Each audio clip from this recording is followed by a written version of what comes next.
priatelia, vitajte na našom kanáli Dá sa to aj doma a dneska si spolu pripravíme ďalší skvelý letný recept a budú to fantastické domáce špízy, ktoré si pripravíme v našej záhradnej piecke.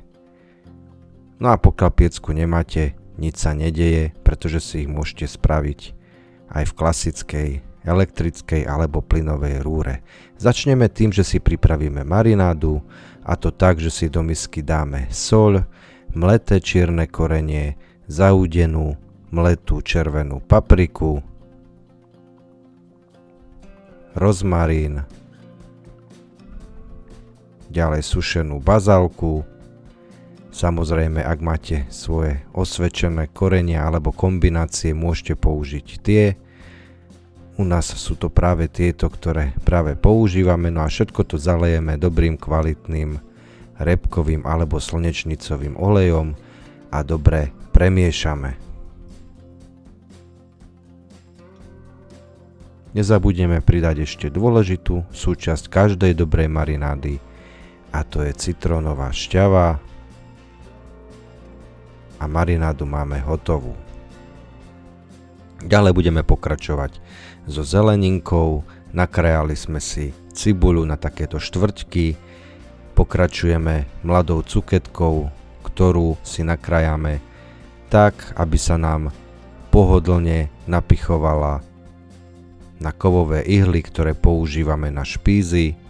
Samozrejme môžete použiť klasické drevené napichovadlá alebo aj takéto nerezové ihlice, ktoré sa potom dajú použiť veľakrát po sebe.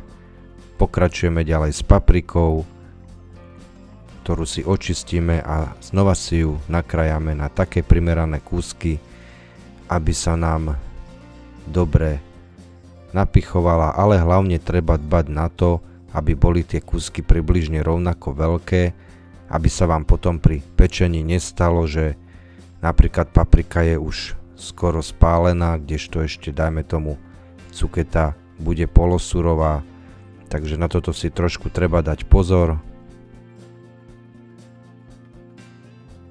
Pokračujeme so šampiňónmi, ktoré sme si samozrejme umyli a pokiaľ to bolo nutné, zbavili aj šupky, niekto to robí, niekto to nerobí. Pokračujeme s novými zemiakmi, pekne umytými aj so šupkou. Dá sa povedať, že tie sa asi budú robiť spolu s mäskom najdlhšie.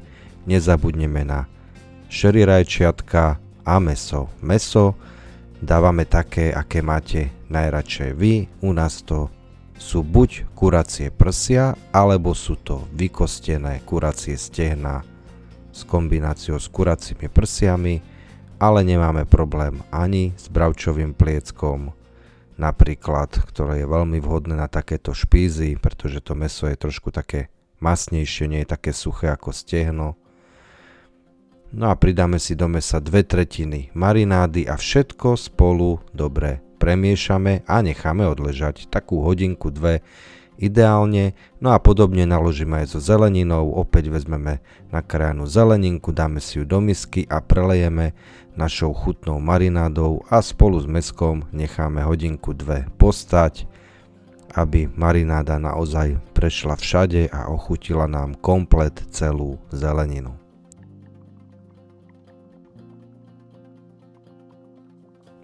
Nezabudneme dobre premiešať. Najlepším nástrojom na svete, a to sú naše vlastné ruky. No a zeleninku máme pripravenú, mäsko máme pripravené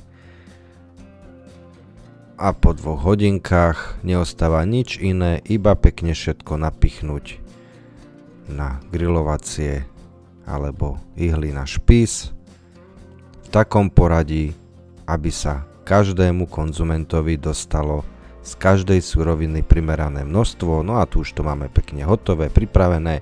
No a my si ešte spravíme takúto svoju domácu alebo domáci dip, do ktorého si to všetko potom budeme pekne máčať.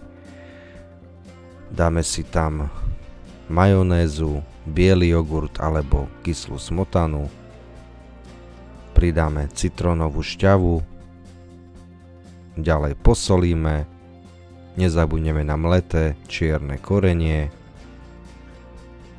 a sušenú bazálku. No a dôležitou súčasťou tohto dipu alebo tejto omáčky je samozrejme cesnak.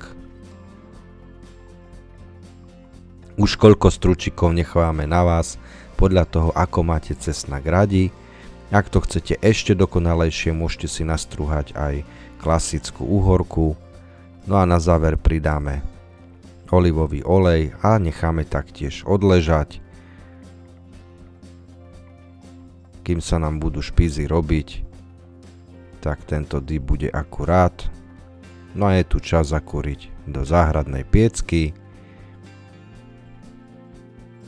tak aby sme ju vyhriali aspoň na tých 250 stupňov, pretože to je taká ideálna teplota na naše špízy.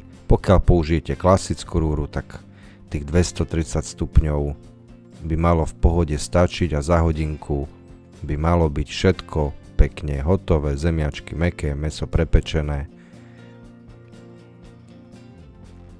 No a môžeme tam vložiť naše špízy a tieto záhradné piecky sú veľmi efektívne, čiže dá sa povedať, že po 50 až 55 minútach sme my mali hotovo.